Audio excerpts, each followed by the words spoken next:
Sa video ito, ituturo ko sa inyo kung paano mag-enroll ng bank account sa inyong SSS Disbursement Account Enrollment Module ngayong 2025. Kaya tara, samahan niyo ako at panoorin natin ang video na to.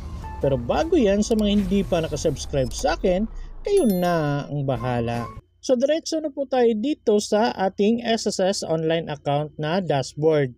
So kung wala pa kayong SSS account guys online, may video na po kong ginawa kung paano gumawa niyan.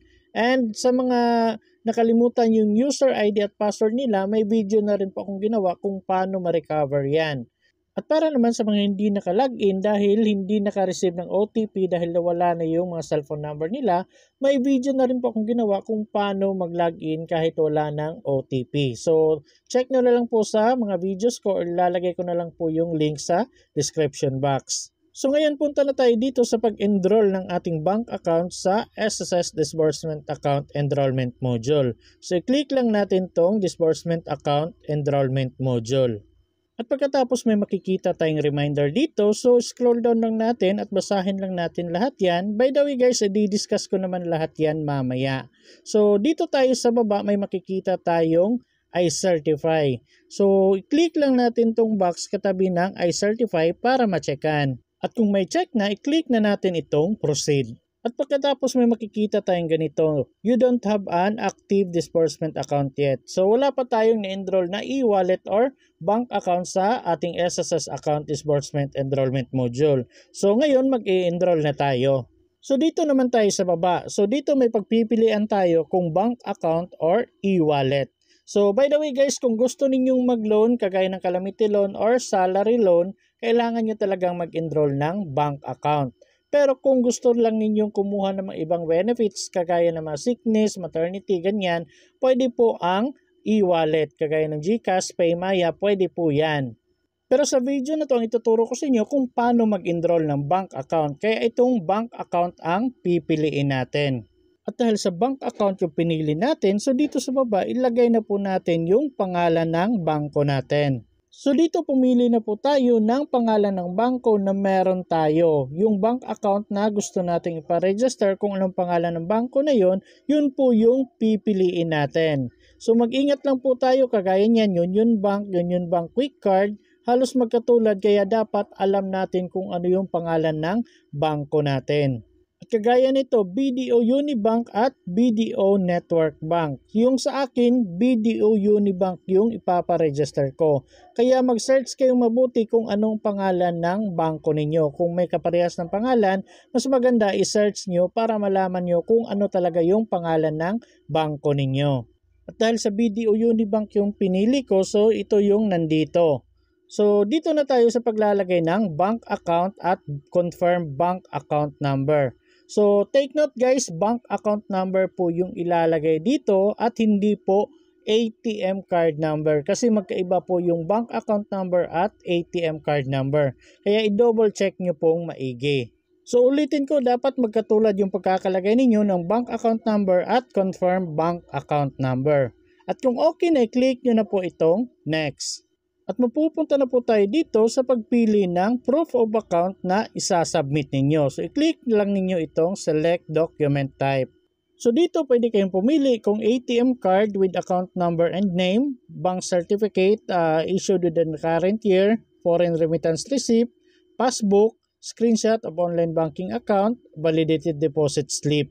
So kahit saan dito yung gagamitin ninyo basta makikita yung tatlong bagay. Pangalan ninyo, pangalan ng bangko at bank account number ninyo. So dapat yung tatlo ang makikita. By the way guys, kung kakabukas nyo lang ng bank account at wala kayong lahat ng mga nandito, pwede nyo pong gamitin itong validated deposit slip. So pwede po kayong mag-deposit ng kahit minimum amount lang, kahit 100 pesos. Tapos yung validated deposit slip na makukuha ninyo sa bangko, yun po yung gagamitin ninyo as proof of account. Pero sa akin, ang pipiliin ko ngayon ay ATM card with account number and name. So dito, i-click nyo na lang po itong uploaded proof of account para makapag-upload kayo ng picture. At may makikita po kayong ganito. Kung gusto ninyong live ang pagka-take ng picture guys, i-click nyo na lang po itong camera. Pero kung naka-picture na kayo at meron na sa gallery ninyo picture ng proof of account ninyo, itong media picker na po yung piliin ninyo. So nasa sa inyo na po yan kung ano yung gagamitin ninyo. At kung may makikita kayong ganito, ibig sabihin yan lumagpas po yung file format ng picture ninyo. So dapat less than 3 MB lang. So mag-picture kayo, pwede nyo isend sa messenger ng kakilala ninyo tapos i-upload nyo po ulit yung picture. Para sa ganun, bababa po yung file size niya at pwede na po dito. Pero kung pagka-upload ninyo at ganito yung lumabas, may check na po. Ibig sabihin yan, okay na yung file format or file size ng inyong picture. So proceed na po tayo dito sa baba sa pag-upload ng valid IDs or documents na meron kayo. So para malaman kung ano yung valid IDs and documents na tinatanggap nila, i-click nyo na lang po itong View List of Valid IDs and Documents. So sa ngayon po ito yung mga valid IDs and documents na tinatanggap ni SSS. So hanapin nyo na lang po kung ano yung mga valid IDs and documents na gusto ninyong gamitin dyan. And by the way guys, kung wala talaga kayong valid IDs and documents na nandito, ang masasuggest ko sa inyo na pinakamadaling kunin ay Police Clearance and NBI Clearance. At kung nakapili na kayo, i-click nyo na lang po itong Close. So dito i-click lang po natin tong Drop Here Files or Click Upload. Ito po ang may square. At the same pa rin, may makikita kayong ganito. Kung live pagka-picture ninyo, i-click nyo itong camera. Kung naka-upload na sa gallery ninyo, itong media picker yung piliin ninyo. At kung na-upload na ninyo, ganito na po yung makikita ninyo. So, same pa rin kung lalagpas ng 3 MB guys, ganun lang yung gagawin ninyo. Yung sinabi ko kanina. Pero kung okay na at ganito yung lumabas, may check na, proceed na tayo dito sa baba. So dito sa pag-upload ng selfie photos, so dapat hawak nyo po yung proof of account at ID or document na in-upload ninyo. So dapat kung ano yung in-upload ninyo na bank account, kung ano yung proof of account na ginamit ninyo, at kung ano yung ID and document na ginamit ninyo, dapat yun po yung hawak ninyo sa pag-take ng selfie. So dapat ganito po makikita yung buong mukha ninyo tapos walang face mask, sunglasses, ganyan, walang mga bandana sa mukha, and dapat pag zoom in ninyo yung proof of account or ID and document na hawak ninyo, dapat nababasa po. Kasi sa pag-validate ni SSS niyan, itatry nilang i-zoom in kung same pa rin yung ID na hawak ninyo. Kapag hindi nila nabasa yan, automatic i-reject po nila yan. Kaya dapat nababasa yung hawak ninyo na ID and documents. So sa mga nagtatanong guys, paano daw kung screenshot of online banking account yung ginamit nila na proof of account? So ang dapat ninyong gawin, maghawak kayo ng cellphone na nandun kayo sa screenshot of online banking account ninyo. Tapos sa kabilang kamay naman, dapat hawak ninyo yung ID or document na ginamit ninyo. So, yun po yung dapat na hawak ninyo. At make sure guys, kapag zoom in ninyo yung screenshot of online banking account na hawak ninyo, dapat nababasa yung pangalan ninyo, bank account number, at yung pangalan ng bangko. At kung naka-picture na kayo, i-click nyo na itong drop file here para makapag-upload. At may makikita kayong ganito. So, dito may pagpipilian kayo kung camera or media picker. So, ma-advise ko sa inyo, dapat gamitin nyo na lang po yung media picker.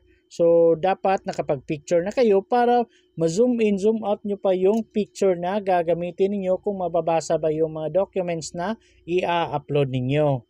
At kung nakapag-upload na kayo at may makikita kayong ganito, so ibig sabihin yan, okay na po yung pagka-take ninyo ng picture at hindi po siya lumagpas ng 3 MB.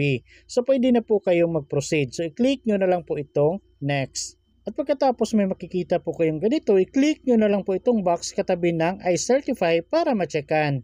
At pagkatapos, scroll down nyo na lang po yan at dito sa baba may makikita po kayong enroll. So, i-click nyo na lang po itong enroll.